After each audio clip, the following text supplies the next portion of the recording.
Hello guys, आज बनवणार आहे भेंडीची भाजी.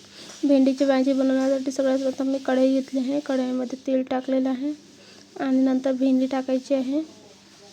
भेंड्या भाजून घ्यायच्या आहे 5 मिनिट हलक्याशा. भाजून भेंड्या केल्या तरी मस्त मोकळ्या भेंड्या होतात आणि खायला पण टेस्टी लागते. मी भेंड्या भाजत आहे आता. साधारणतः आपल्याला 5 मिनिट लागतात. लो फ्लेमवर भाजायच्या किंवा मीडियम फ्लेमवर भाजायच्या, कारण जळणार नाही त्या. आणि मिक्स करत राहायचं.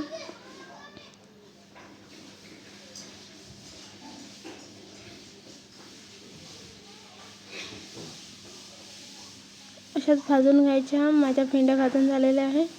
नंतर मी एका कढईत तेल घेतलं आणि त्यामध्ये मोहरी टाकली, जिरं टाकलं आणि नंतर कांदा टाकला. आपला कांदा झालेला आहे.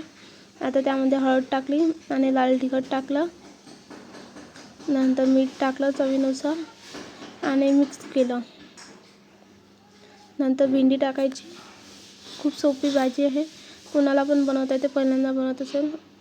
आता आपल्याला मिक्स केलं. त्या भेंड्या टाकलेल्या आहे. भेंड्यांना मिक्स करून घ्यायचं आहे आणि साधारणतः 5 मिनिट झाकून तसंच शिजू द्यायचं आहे. नंतर आपल्या भेंडीची भाजी तयार होऊन जाते. खायला पण चांगली लागते, चविष्ट. आता ते आपण झाकून ठेवायचं आहे. 5 मिनिटात आपली भेंडीची भाजी तयार होते. 1-2 वेळा अलटून पलटून करून घ्यायची आहे भेंड्या